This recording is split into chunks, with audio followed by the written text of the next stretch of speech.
All right, folks, my name is Ahmad Banki and I'm an economist. We are gonna look at the labor market today. One of the things that would be very interesting to you to learn about is the labor market and the wage differentials. So you might have heard of the idea that there is a wage gap between men and women, and you might wonder why that is. So we need certain tools from economics that will enable us to better understand and investigate this question. So today we're gonna learn about those tools, very basic stuff. And when we meet in person, we are gonna delve deeply into the question of wage differentials. So today we're gonna get the tools that are necessary. They're fairly intuitive. It's not complicated. If you've taken economics before, you might have seen some of these before. If not, that's fine. I'm gonna walk you through. I'll explain everything to you. Make sure you take notes. So take out your notebooks. You're gonna need that. When we meet in class, there are gonna be some questions that you're gonna answer. So you're gonna need the notes here. So I would suggest that if anything is displayed on the screen, take notes on it. And if you see I emphasize something, then take notes on that also. All right, let's go. So the most basic and useful tool in economics is the demand and supply. So when we talk about demand, we're talking about the buyers or the consumers. Those three terms are synonymous. You can use them interchangeably. So demand is the same as buyers, it's the same as consumers. That's one side of the economy. The other side is the supply, which is the same as the sellers or the producers. So if you don't like any of those terms, if you find it confusing, use the other one. Call it sellers, call it producers, or supply. They're all the same. So these are two different parts which interact with each other. And when you put them together, then you get the market. So the market means buyers and sellers put together. Market means the interaction of consumers and producers. Market means whenever you have demand and supply together. That's the meaning of a market. All right. And basically in economics, we have a market for everything. And using the market analysis is a powerful way of making sense of things. So let's look at these two aspects of the market. One of them is the demand, which is how much ice cream or any other product consumers are willing and able to purchase at any given price, holding other factors constant. So demand is about the relationship between the price of something and the amount that people are going to buy. Okay, so the idea of the how much is the quantity, and the price would be how much it costs for the people. Holding other factors constant, well, this is in Latin is called ceteris paribus. What it means is that you have to focus on one thing at a time. So we are just going to focus on the relationship between price and quantity and assume that everything else is the same. Just focus on that and then move on to the next step. The demand curve, which is going to be a line, it shows the relationship between the price and the quantity demanded. We have this thing called the law of demand, which is super intuitive, super simple. When the price of a product falls, its quantity demanded increases. Okay, just think about it. It's pretty logical, right? If something becomes cheaper, people are going to buy more of it, assuming that other things are equal, right? So assuming that nothing else prevents them from doing it. Okay, so looking at only one cause at a time, if there is a lower price, then the quantity demanded increases, right? So if you think of ice cream, let's say the price of ice cream is $5 and people buy a certain amount. If the price drops to $4, then people are going to buy more. All right, so that's the logic of the law of demand. When the price goes up, then quantity demand goes down. So you can use arrows. I sometimes use arrows. They're kind of simple, so you can use them as well. To express the law. There's a negative slope for the demand curve, which means an inverse relationship.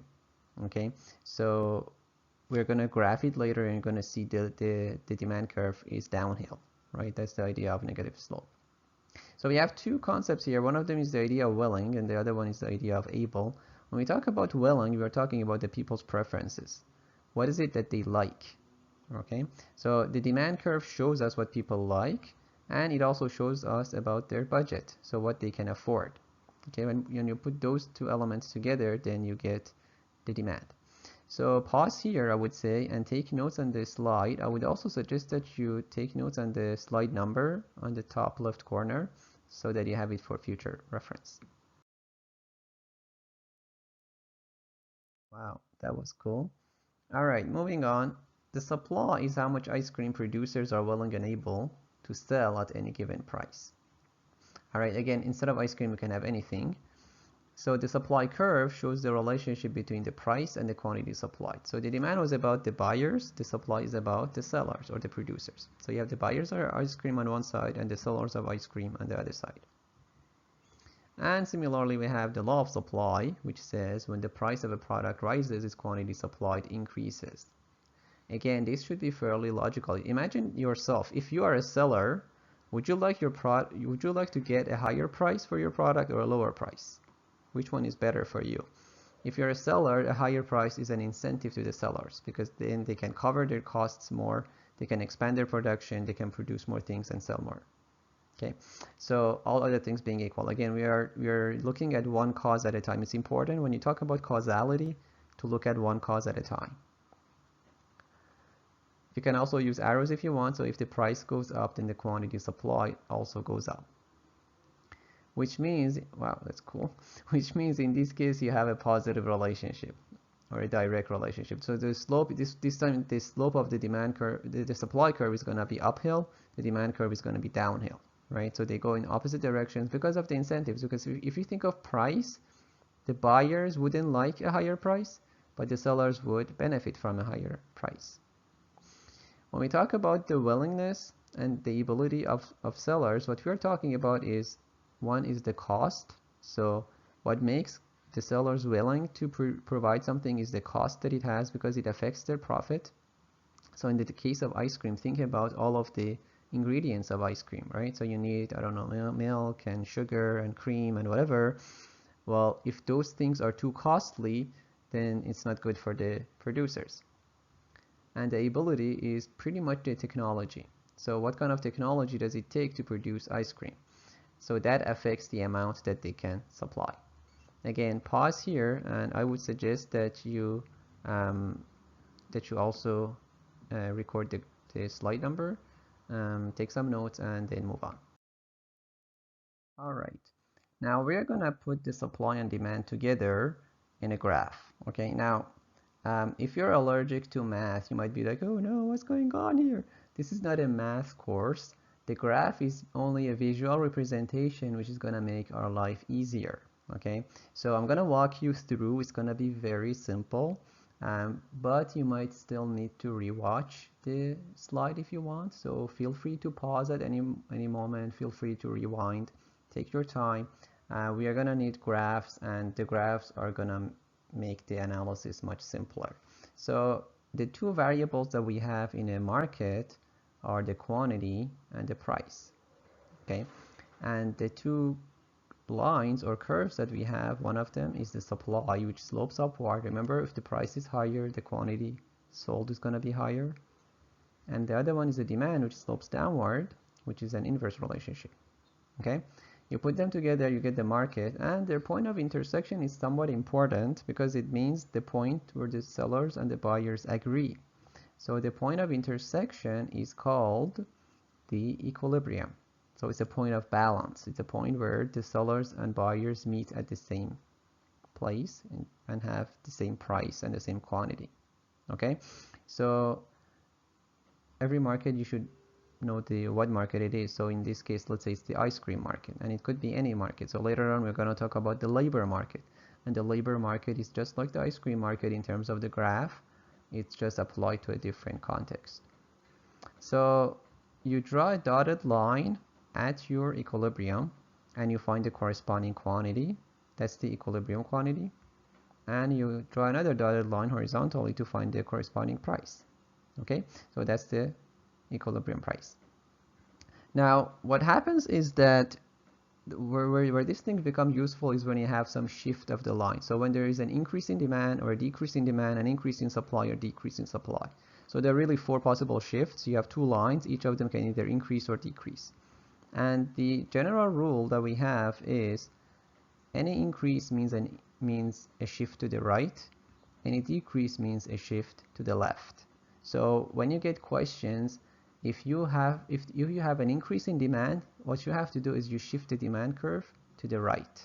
If it's a decrease, you shift the demand curve to the left. The supply the same. If it's an increase in supply, you shift it to the right. If it's a decrease in supply, you shift it to the left. And we do only one line at a time. Okay, so just one line at a time is going to be very simple. So let's look at one example. Let's say there's an increase in demand. So we want to see how we would show an increase in demand. Well, notice that increase would be a shift to the right. Okay, so what you have to do is, first of all, draw a little arrow for yourself showing the direction of the shift. So the demand curve has to shift to the right. And what you do is you draw another demand curve, which is parallel to the first one, but slightly to the right. And we're going to call that D2. Okay, so that's going to be our new demand curve. And notice that now we have a new intersection. So you find your new intersection, and that's going to be your new equilibrium, right? So just like before, draw a dotted line to find your quantity and another dotted line to find your price. This is super useful because now you can actually see what's going to happen to the price and the quantity. So you can make predictions. So if you compare P2 and P1, you can see that the price has increased. So whenever there is an increase in demand, the market price is going to go up. And logically, it should make sense. If people like something more, if they want to buy something a lot more, it's going to push up the price. And the higher price is going to induce the sellers to produce more, so the quantity also increases, right? So simple analysis, notice that there's no numbers here, right? So it's not really about math. There are no numbers. It's just about up and down, relatively speaking, which is useful itself. Okay, so the moral of story is that if the demand goes up, you shift it to the right, and then what you get is that the equilibrium price and the equilibrium quantity, both of them will increase. Clear? Now, what you should be able to do is also what happens if the demand goes down. If the demand goes down, I'll let you guys do it on your own, but make sure you know how to do it. It's going to be exactly the opposite. It's just going to go to the left. You draw a new line, do the dotted lines, and then find the new equilibrium price and the equilibrium quantity. So let's get rid of that mess. Let's look at the supply. Again, we're just going to do one shift of the supply. Let's say the supply goes down. If it goes down, if it's a decrease, you will have to shift it to the left. So draw an arrow showing the accurate direction, and then draw a new supply curve, and we call it supply 2. And there's going to be a new point of intersection, which is your new equilibrium. So let's call that E2. All right. Now what you do again is do your dotted lines. You find your Q2 and P2. So compare how does P2 compare to the P1. So in this case, again, there is an increase. And it should again make sense. If there's less supply of something available, then it's gonna push up the prices. And the quantity goes down. There are less people selling that product. Okay, so again, comparing E2 and E1, what we can say is that whenever supply goes down, which means it shifts to the left, then you get a higher equilibrium price and a lower equilibrium quantity.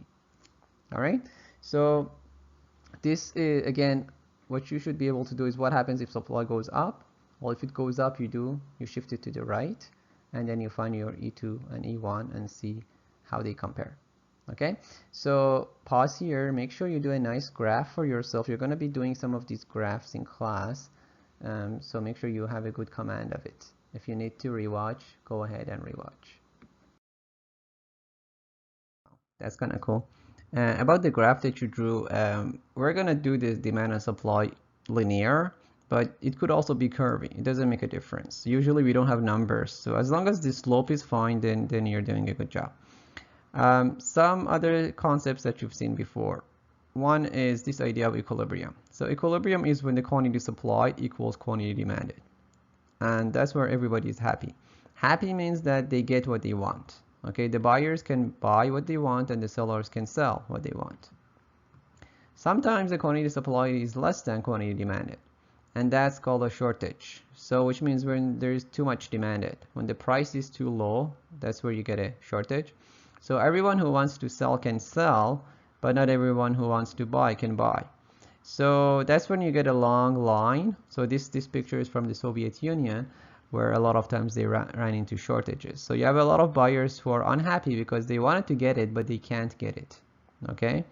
Anyone who wanted to sell can sell, so the sellers don't have a problem here. It's the buyers who are unhappy in a shortage.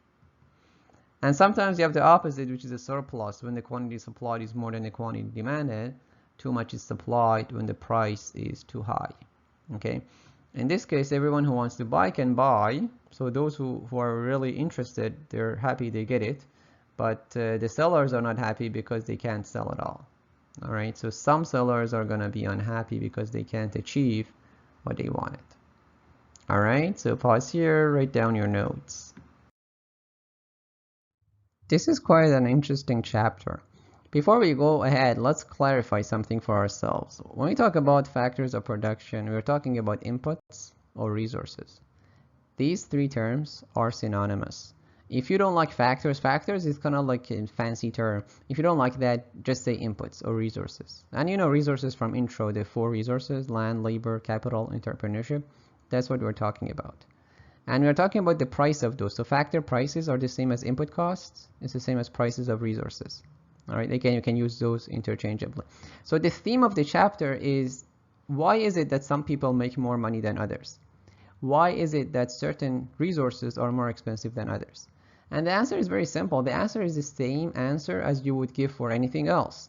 So for instance, think of chicken legs and chicken breast. Which one is more expensive, assuming the same units? Let's say 1 pound of each. Well, if you go to the store, you would notice that chicken breasts are more expensive than chicken legs.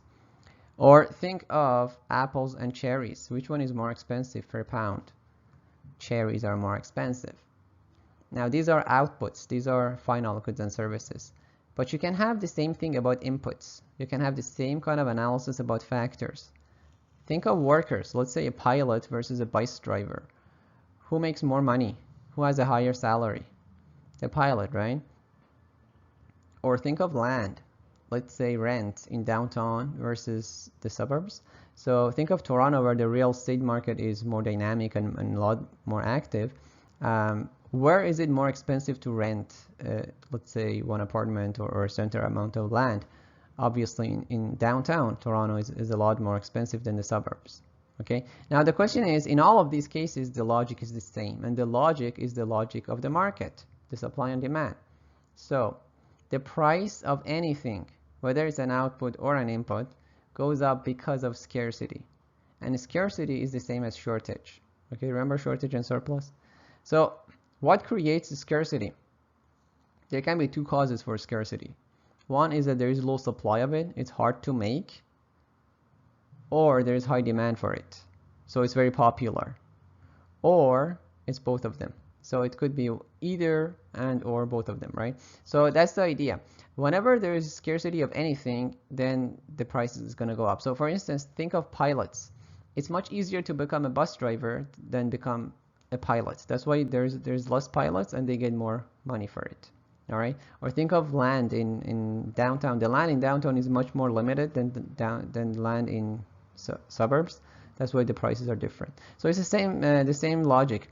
If you think of chicken legs and chicken breasts, it's not about supply difference, because each chicken or rooster or whatever, it comes with a proportionate number of legs and breasts. So it must be because of demand, and there is more demand for breast because it's boneless.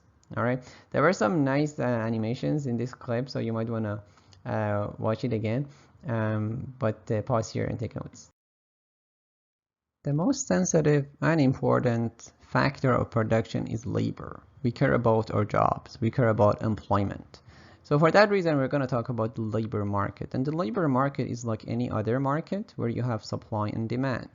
Now, in this case, we have the supply of labor and the demand for labor. And like any other market, we have the quantity of labor and the price of labor. All right. So one thing is, who are the demanders or the buyers of labor? Think of it.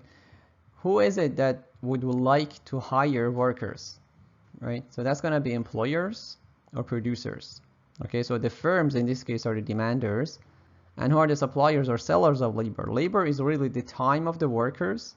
Out of their 24 hours, how much of their time they're going to offer to work for someone else, right? So that's going to be households or workers.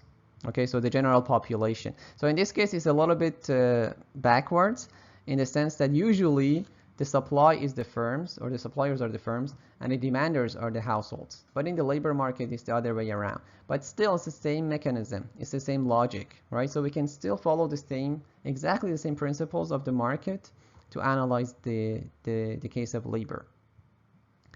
The price of labor is called wage rate. Okay, so the P, you can kind of get rid of it because it's not an appropriate symbol.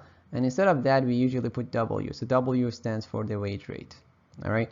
And in this case, what you get is the labor market. So the labor market, remember, market means the interaction of buyers and sellers of something. Labor market means the interaction of the buyers and sellers of labor.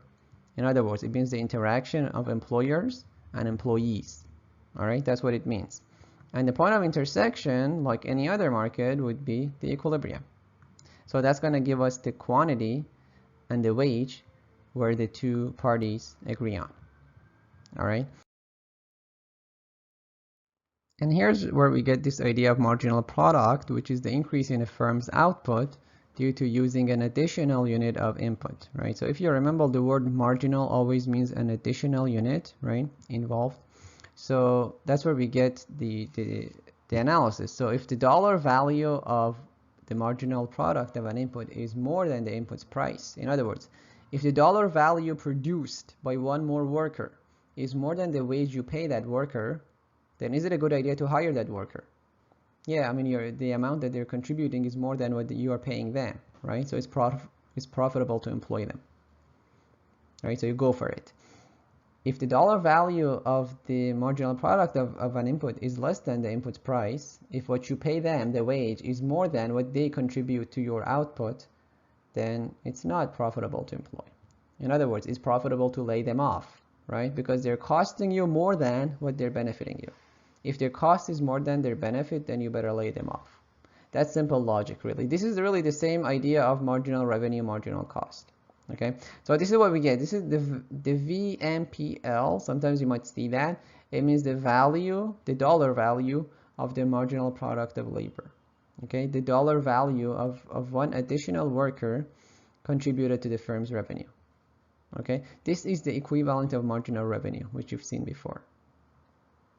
Now, the conclusion is that labor, land, and capital each earn the value of their marginal contribution to production, right? So the wage rate would be equal to the amount of productivity of that, the dollar value of the productivity of that worker. All right, pause here and take notes.